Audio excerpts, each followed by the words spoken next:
bo wszyscy Polacy to jedna rodzina. Oprócz Rudego, tego ti, bo wszyscy Polacy to jedna rodzina. Oprócz Donalda, tego ti, bo wszyscy Polacy to jedna rodzina. Oprócz Rudego, tego ti, no i tak dalej. No to już znacie piosenkę, jest super. Cześć, witam Was serdecznie. Koniec tygodnia. Dzisiaj pokuszę się o takie małe podsumowanie całego tygodnia. Obiecuję dzisiaj krótko, ale zanim przejdę do tego podsumowania, no tutaj chyba trzeba zaznaczyć, że mamy, moi kochani, kolejny dzień zamachu stanu. O tym nie wolno zapominać. Nie wiem, czy wiecie, przestały startować samoloty z lotniska w Radomiu. Ten sam dramat jest na CPK. No, na dodatek też przestały tam lądować. Zaostrzono przepływ dużych frachtowców pełnomorskich przez przekop Mierzei Wiślanej. No, na szczęście pozwolono chociaż jachtom i kajakom tamtędy pływać.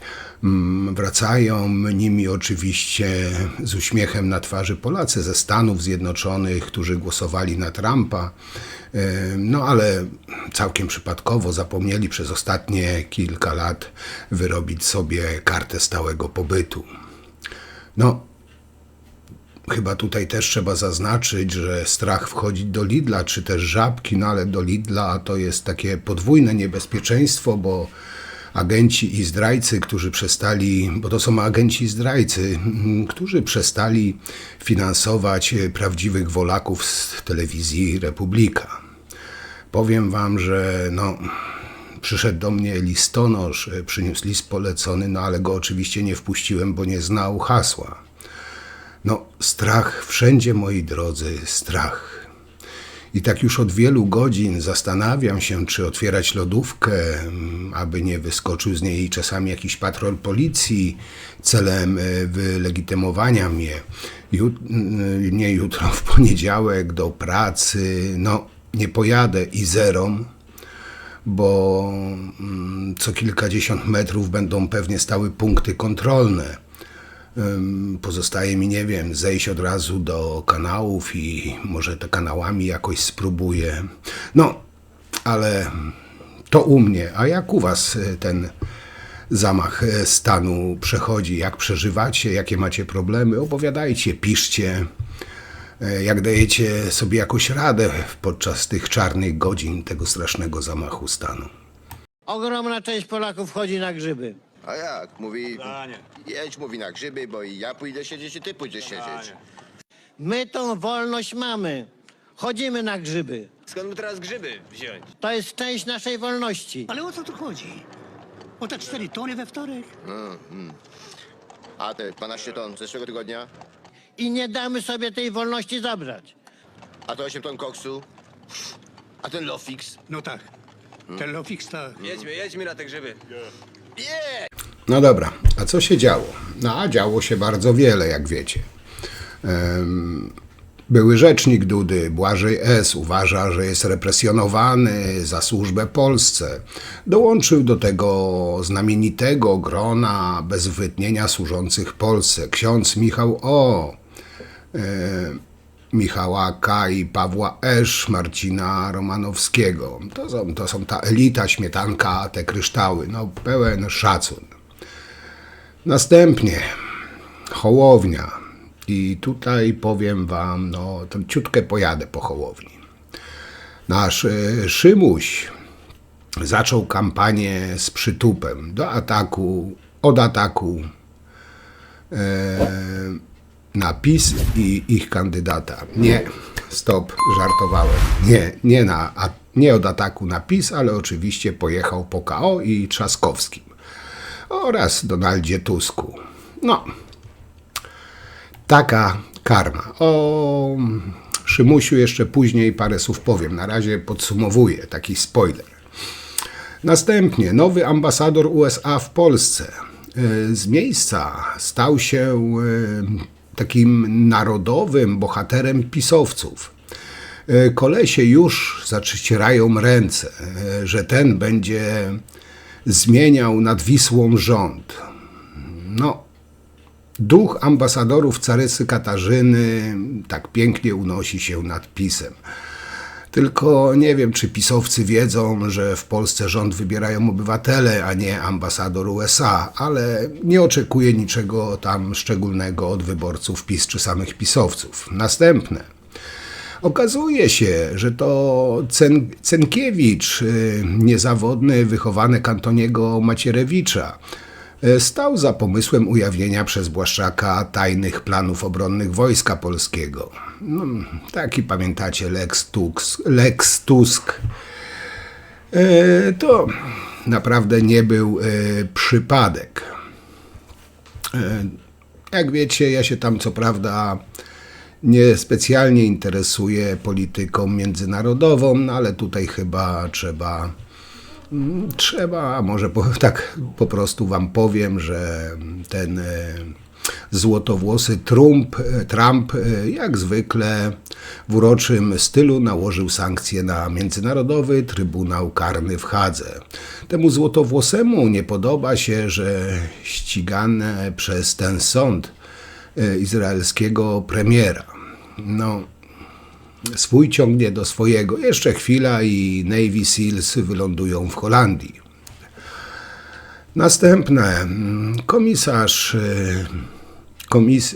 Komisarze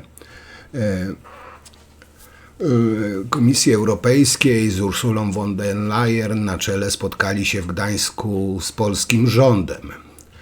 Spotkanie otwierał Donald Tusk, Lech Wałęsa, szefowa Komisji Europejskiej. No, można powiedzieć znak czasów zapisu. Możliwe były jedynie przytulaski z ruskimi agentami Orbanem, Le Pen czy tym, jak on się tam nazywał, prezydent Białorusi, co tam całe pielgrzymki pisowców latały. Dobra, następne wydarzenie. Jest projekt zmian w prawie, który zakłada dożywotnią utratę prawa jazdy dla kierowców, którzy wsiadają za kółko pomimo zakazu prowadzenia auta. I to, myślę, jest dobra informacja. W Polsce, jak już na samym wstępie wspomniałem, nadal trwa zamach stanu. Statystycznie portale puchną od memów i to jest też dobra informacja. Kobieta, która życzyła śmierci Jerzemu Owsiakowi, stała się ikoną popkultury PiS, jakżeby inaczej. Im większy hejt, tym większa święta. Ci ludzie chcą wrócić do władzy. No i na koniec, w takim top 10, nasz wspaniały obywatelski Karolek Nawrocki. No, temat rzeka. No, prawdziwy globgloter, powiem wam. Pewnie jeszcze nie raz o nim będę mówił, ale dzisiaj o jego wyczynach, podróżach. Oczywiście na koszt podatnika. No, na koszt IPN. Na jedno wychodzi. I tak sobie nasz Karolek na koszt Polaków zwiedził. I tu uważajcie. Uzbekistan, Włochy, Ukrainę, Wielką Brytanię, USA, Szwajcarię, Węgry, Zimbabwe, RPA, Meksyk, Czechy, Litwę, Niemcy, Kanadę, Izrael oraz Argentynę. Oczywiście, rzecz jasna, wszędzie tam krzewił polskość i naszą historię. Dzięki temu na przykład tabuny Burów czy Gaczanów z Panamy zaczytują się o Kościuszce czy heroicznej obronie Westerplatte. Także wspaniały człowiek krzewi wszędzie polską kulturę. O Nawrockim dzisiaj nie będę za dużo gadał, zresztą o nikim dzisiaj za długo nie będę gadał.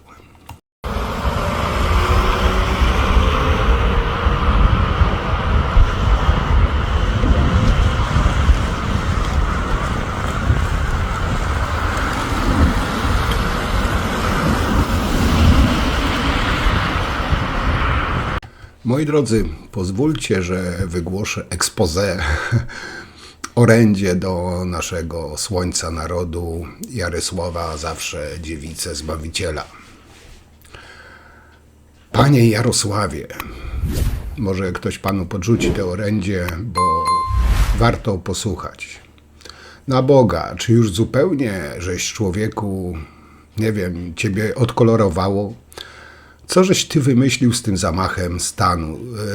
To, co żeś wykombinował w swojej chorej, pełnej nienawiści, złości i zawiści głowie, być może po konsultacjach z kremlowskimi agentami, nie jest w żadnym zamachem stanu. Natomiast jest oczywistym zamachem na rozum. W ten zamach mogą uwierzyć jedynie najwięksi ciemniacy w pisowskim elektoracie i aż przerażenie oraz żal normalnie myślącego człowieka ogarnia, że tacy w drugiej dekadzie XXI wieku jeszcze istnieją. Jesteś człowieku niepodczytalny, a przy tym bardzo niebezpieczny dla Polski. Dla takich jak ty powinno się natychmiast izolować od zdrowego społeczeństwa, aby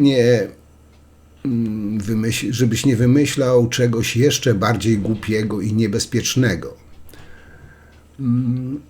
Wczoraj, przedwczoraj, dzisiaj kanał rządowej tej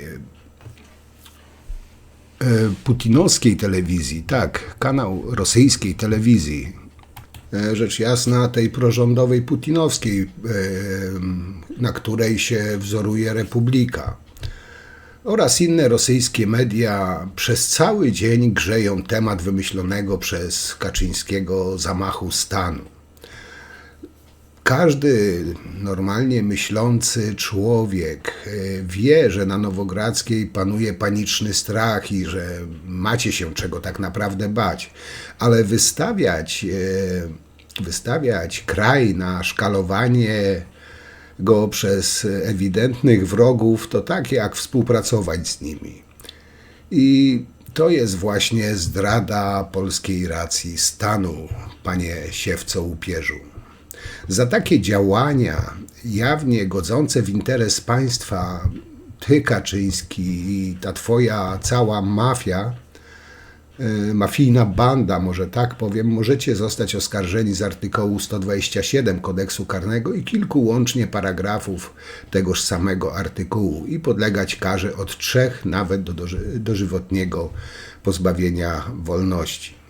Moi drodzy, i to nie jest żart. Rosyjski Pierwej Kanał, publiczna stacja telewizyjna Federacji Rosyjskiej, mająca największy zasięg w Rosji, bo 98,8% populacji, przekonuje swoich odbiorców, że w Polsce trwa zamach stanu. No i co? Do was, drodzy pisowcy, się zwracam. I co? Zadowoleni z siebie jesteście wszyscy antypolacy, politycy z PiS-u, fanatycy PiS-u i ci pseudodziennikarze z telewizji za rubliki. Bo to właśnie wy, nikt inny, tylko wy nakręcacie tę chorą narrację, która jest wodą na młyn dla Moskwy. I tak się zastanawiam, czy naprawdę dumni z siebie jesteście, nie wiem, czy jesteście jeszcze pożytecznymi idiotami, czy już świadomie działającą agenturą Putina. Jeszcze tylko, moi drodzy, czekać, jak Kaczyński z tą swoją całą wiertchuszką poprosi o bratnią pomoc samego Władimira, bo tutaj powiem wam, że chyba bym się nawet tym nie zaskoczył.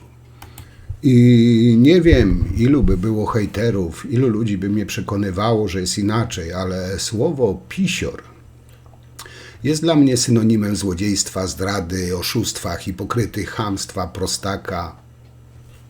Nie wiem, macie jakieś jeszcze skojarzenia? A, i jeszcze jedno, bo być może o tym też nie wiedzieliście, że jest prawomocny wyrok sądu, że PiS można nazywać faszystami.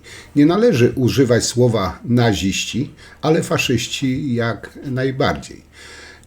Był też wyrok sądu PiS zorganizowana grupa przestępcza, też prawomocnym wyrokiem zatwierdzone i można ich tak nazywać, czyli faszystami i zorganizowaną grupą przestępczą można używać. Pamiętajcie, nie nazywajcie ich nazistami. Kiedyś Kaczyński walczył z tym sądownie, ale jest tyle dowodów, że po prostu przestał walczyć, bo przegrał w każdej instancji. Szanowni Państwo, minęło tylko 8 miesięcy. Ja wiem, że to za mało, żeby formułować jakiekolwiek ostateczne oceny. One mogą być tylko bardzo wstępne.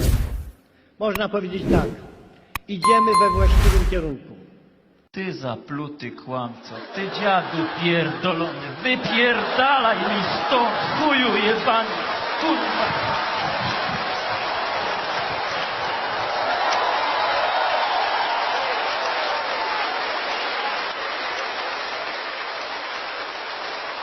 Żebym cię tu więcej kurwa nie widziała!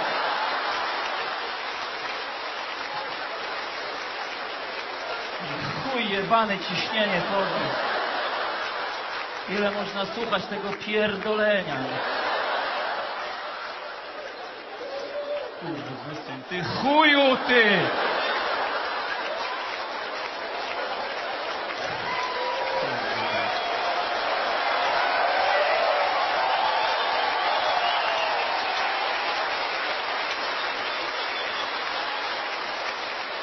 Co się kurwa gapisz? Myślisz, że jest 40 milionów pajaców? Teraz o kolejnym według mnie zdrajcy ojczyzny. Nie wiem, czy wszyscy wiecie, Błaszczak był 2 lata w ZSRR, pod koniec lat 80. W jakim celu? Nie wiadomo. Wiadomo, że 2 lata, czyli tyle, ile trwa szkolenie tam wojskowe. Czy Błaszczak był członkiem PZPR? Nie wiem. Ale tak jak powiedziałem, dla mnie jest zdrajcą ojczyzny. Dlaczego?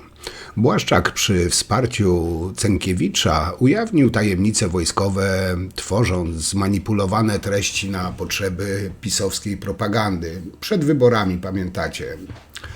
Dla mnie to jest jawna zdrada. Błaszczak, jak się okazuje, będzie miał poważne problemy, bo wraca do niego decyzja, którą podjął, gdy stał na czele Ministerstwa Obrony Narodowej. Teraz weźmie ją pod lupę prokuratura. Czy Błaszczak trafi przed sąd? Oby. I to powinien jeszcze wojskowy. Prokuratura Generalna, tak jak wspomniałem, zajmie się sprawą Błaszczaka. Prokurator generalny Adam Bodnar przesłał do Sejmu wniosek o uchylenie immunitetu pupilowi Kaczyńskiego. Bardziej bym powiedział kuwetowemu Kaczyńskiego, no ale niech będzie pupil Kaczyńskiego. Błaszczak jeszcze jako minister odtajnił we wrześniu 2023 roku część dokumentów planu użycia sił zbrojnych RP Warta. Co gorsze, wykorzystał go potem w bardzo cyniczny, jak to przystało na pisowców, sposób. Chodziło o gierki polityczne podczas kampanii wyborczej. Oczywiście sam najbardziej zainteresowany broni się tym, że dokumenty te nie były tajne i miały już charakter tylko historyczny, bo były wiążące w czasach rządów koalicji PO-PSL. Tutaj chcę od razu zaznaczyć, że te dokumenty, które niby były historyczne, o tym też pisowcy nie wspominają, podpisał sam Lech Kaczyński. Także o tym nie wspominają. No, ale PiS wykorzystało je jednak, powód żałosny do marnej pisowskiej propagandy podczas wyborów. Wtedy usiłowano wmówić, no i większości elektoratu, na szczęście tylko pisowskiemu, wmówiono, że Polacy mieszkający na wschodzie kraju mieli zostać w razie wojny z Rosją rzuceni na pastwę wroga, pozostawieni bez obrony polskiego wojska. Ta narracja trwa do dzisiaj. Obrona miała koncentrować się na linii wysuniętych bardziej na zachód, pozornie spisujących wschód na straty.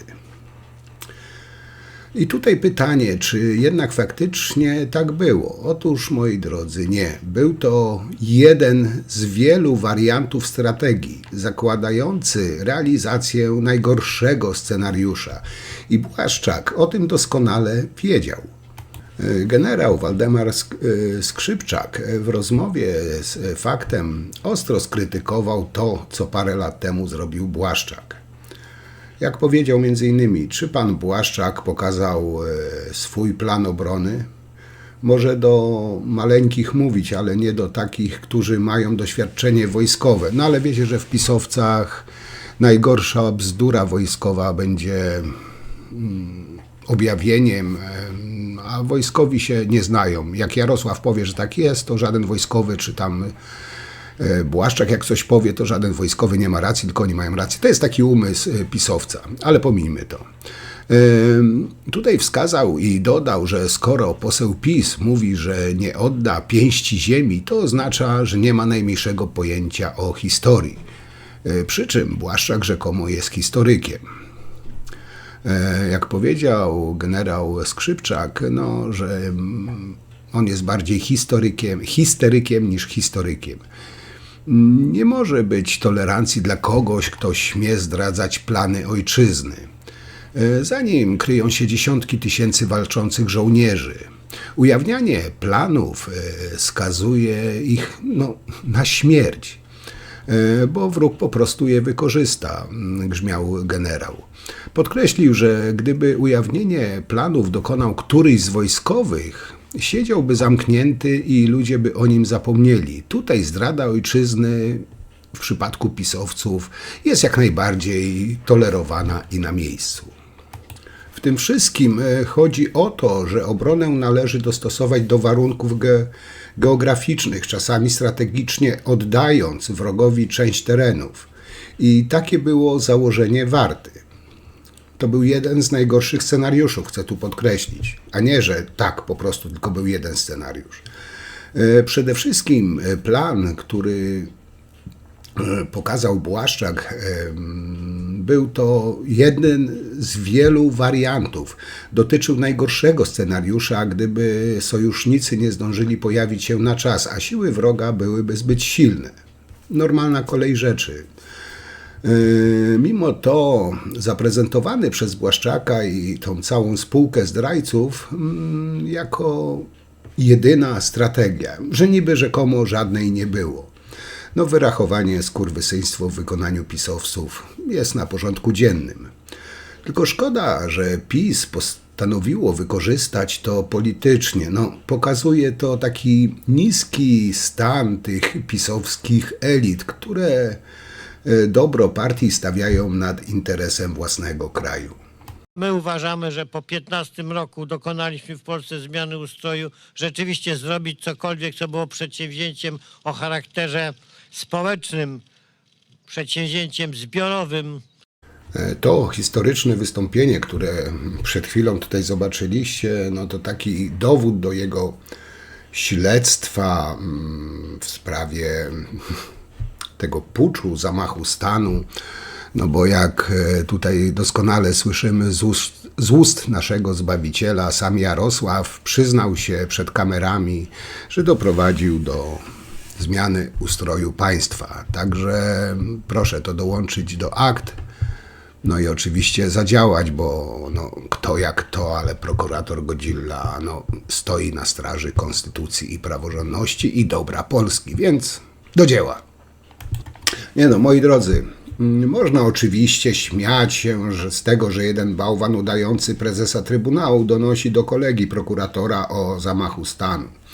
Ale demokratom nie powinno być tak, w sumie chyba do śmiechu, tak mi się wydaje.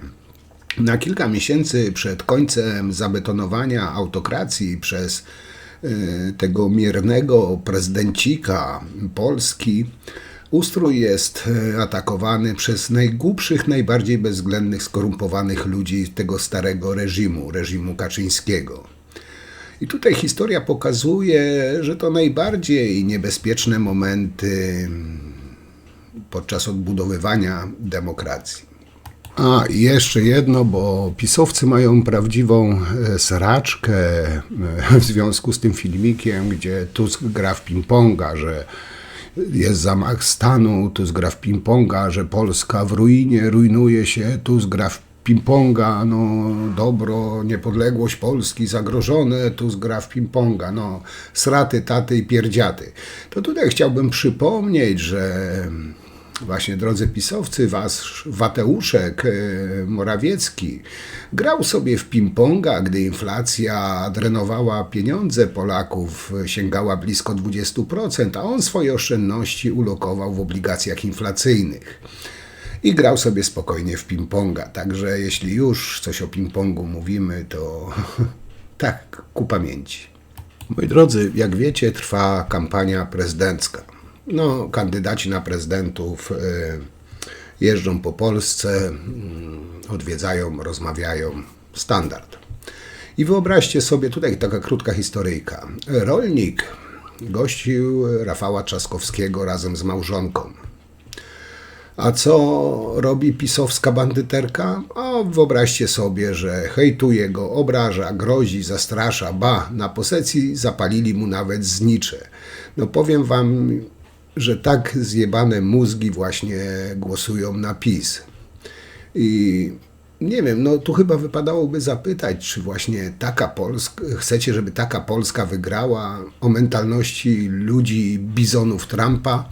Zresztą, moi drodzy, jeszcze jeden przypadek, to co prawda nie jest z kampanii prezydenckiej, ale też dość ciekawy. Otóż jeden z fanatyków PiS-u podczas jakiejś tam rozmowy internetowej zapytał Donalda Tuska, czy kiedykolwiek pracował fizycznie. Tusk odpowiedział, że tak, że remontował kominy, między innymi sprzedawał jagodzianki. No to jakiś mądry inaczej, taki indoktrynowany, przez PiS, po prostu gość z wypranym mózgiem, przez PiS internauta zapytał, czy tak samo sprzedawał jagodzianki jak stocznie. I tutaj, no powiem wam tak, wśród ludzi ciągle istnieje przekonanie, że to, znaczy wśród ludzi, bardziej wśród pisowców, istnieje przekonanie, że to za rządów PO została sprzedana historyczna Stocznia Gdańska, a to ewidentna jest nieprawda. Stocznia Gdańska została sprzedana ukraińskiemu konglomeratorowi przemysłowemu Sergiej Taruty w październiku 2007 roku za rządów PiS z podpisem pod dokumentem prezesa Andrzeja Jaworskiego z PiS za zgodą premiera Jarosława Kaczyńskiego PiS. Ale no, PiS ma taki zwyczaj okłamywać ludzi, wykorzystując ich niepamięć, niewiedzę lub po prostu płaskomózgie, bo ci ludzie nie potrafią, porównać, przeanalizować, czy to jest prawda, czy nie, tylko to, co im się wleje do tych pustych łbów, oni to powielają i na takich właśnie żerują. Zresztą, moi drodzy, chciałbym wam wrzucić fragment wystąpienia właśnie takiego typowego, rasowego pisowca. Zobaczcie. Świętej pamięci Jan Szyszko mówił, że CO2 to jest pierwiastek życia, bo z CO2 nie ma życia. To nie jest sypie śmierci. Nie dajmy się zmanipulować.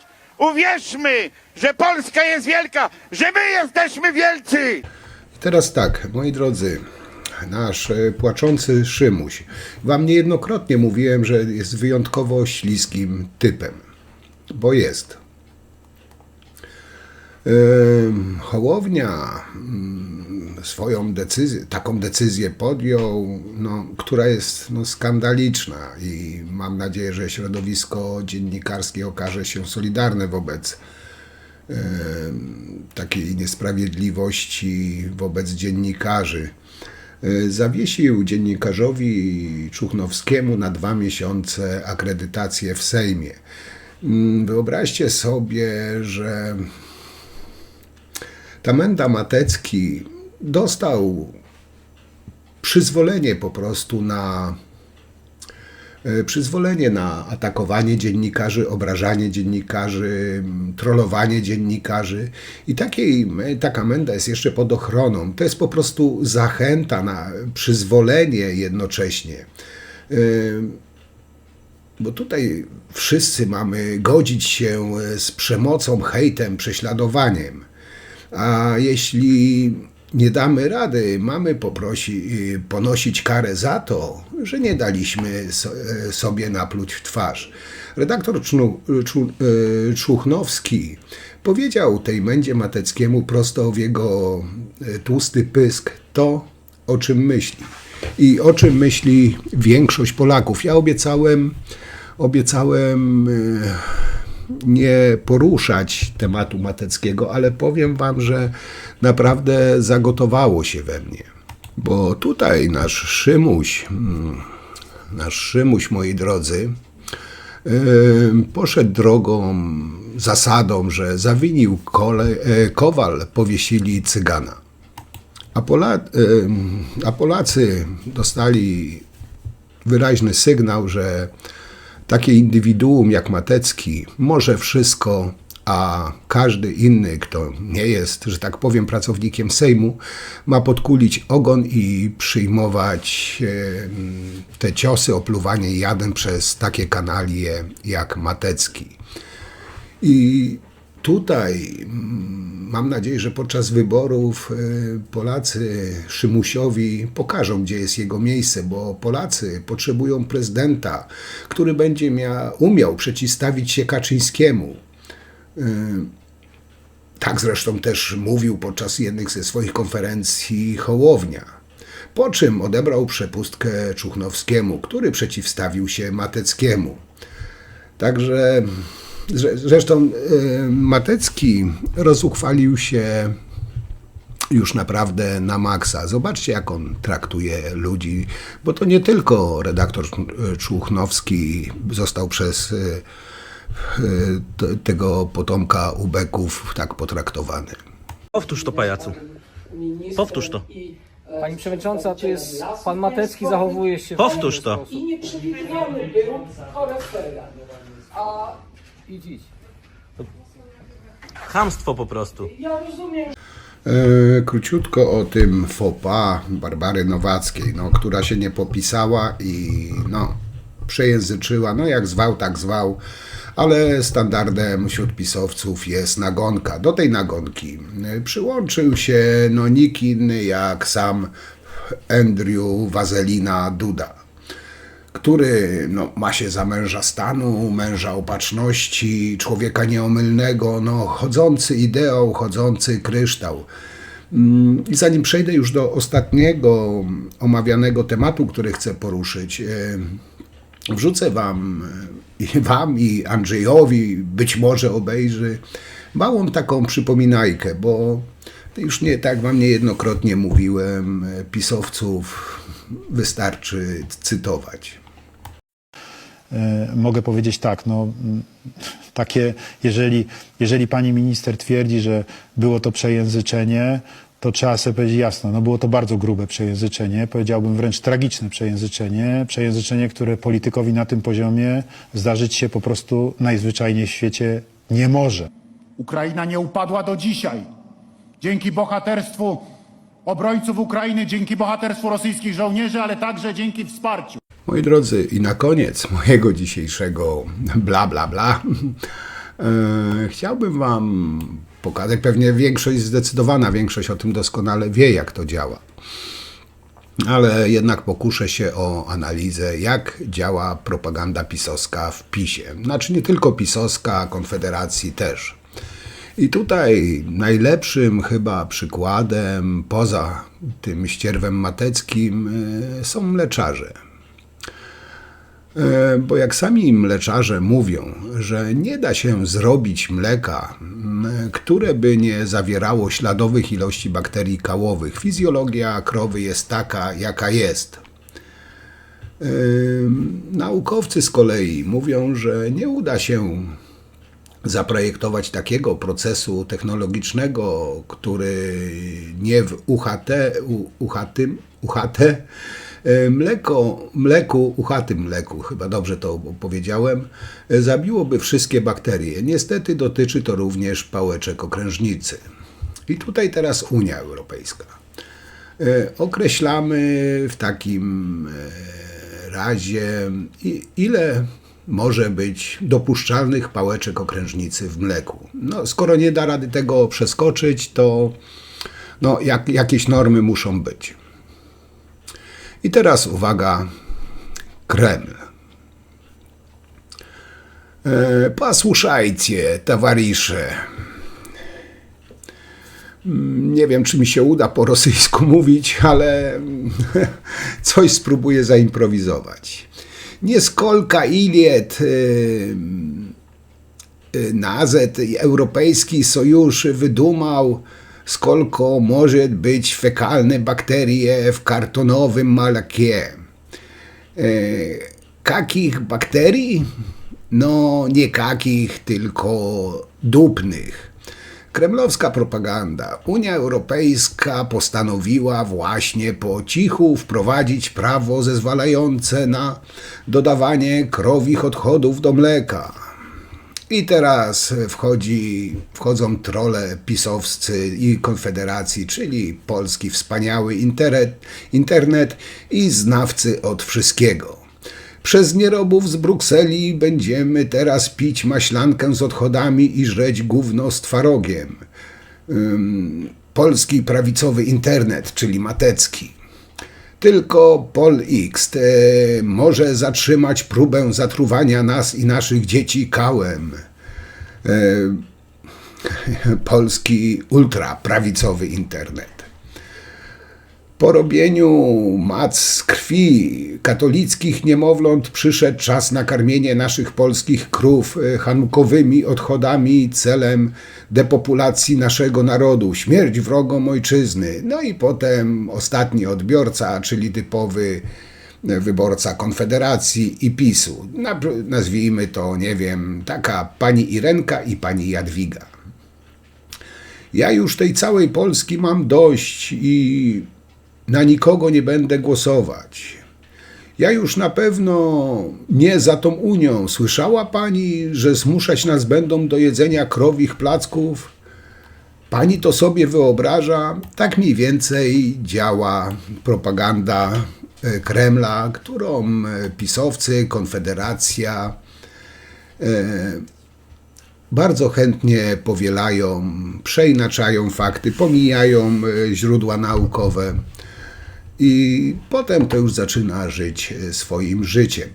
I tutaj jeszcze wam, przepraszam, i tutaj wam jeszcze wrzucę krótki film z wystąpienia Mateckiego w Sejmie, gdzie podobnie, nie wiem czy nie na zlecenie ruskich władz, też zakłamuje, chodzi tutaj o wypowiedź pani Nowackiej. Ja tu jeszcze raz mówię, było to fatalne przejęzyczenie, powinna przeprosić, przeprosiła i no, nie ma co tu kruszyć dalej kopii. No, każdy palnął głupstwo z polityków i niejednokrotnie gorsze, ale pomińmy to. Tutaj teraz zobaczcie, jak Matecki manipuluje rzeczywistością. Czyli mamy kłamstwo. Obrzydliwe kłamstwo historyczne przypisujące Polakom odpowiedzialność za niemieckie zbrodnie. Hańba pani minister Nowacka i do dymisji. Panie pośle Matecki, ja w odróżnieniu od pana byłam na tej uroczystości i to ta wypowiedź pani minister nie była na uroczystości, tylko w Krakowie na spotkaniu. A uroczystość miała miejsce w Auschwitz, proszę posłuchać, w Auschwitz 27 od godziny 16. I tam pani minister Nowackiej nie było. Więc proszę w swojej wypowiedzi mówić konkrety. To było na konferencji. Konferencji, ale pan powiedział, że to było na obchodach, transmitowane, Proszę mnie słuchać. Obchody organizowało Muzeum Auschwitz.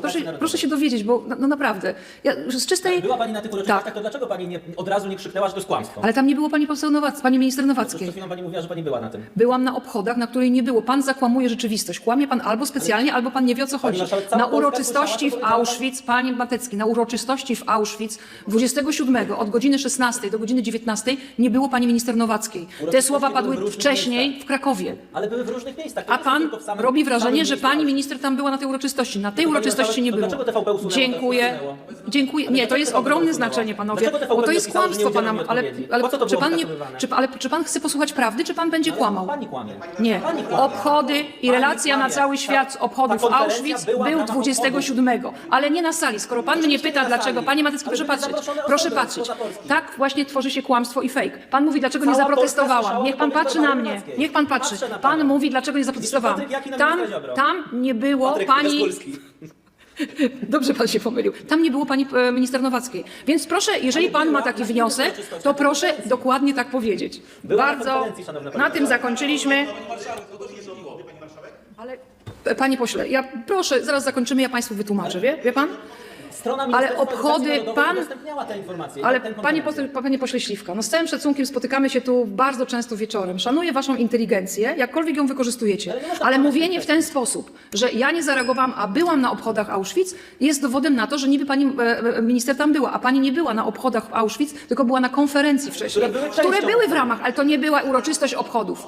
Moi drodzy, kończąc te podsumowanie, że tak to nazwę tygodnia, powiem wam tak, według mojej oceny tutaj Donald Tusk pokazał wszystkim Polakom i nie tylko, że nie jest to konflikt między PO a PiS.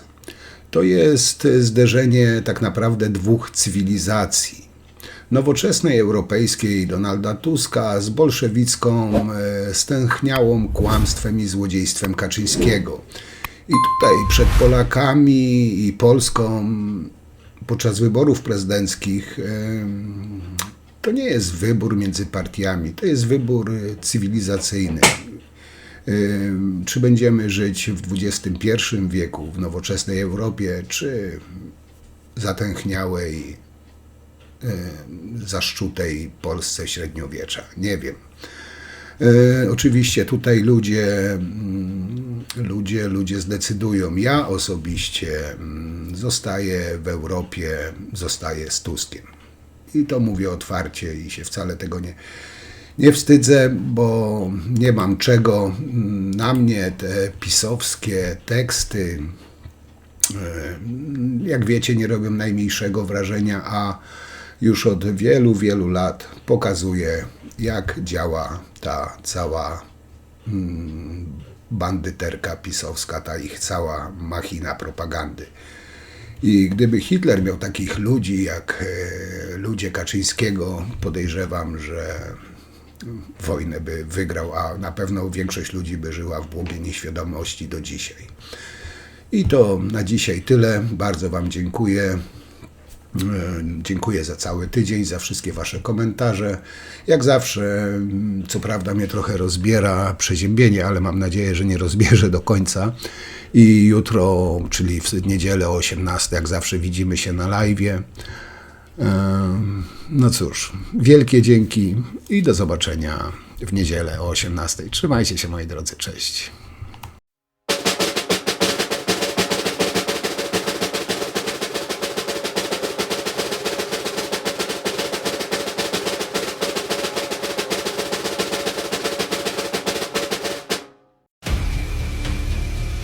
Prawo i Sprawiedliwość?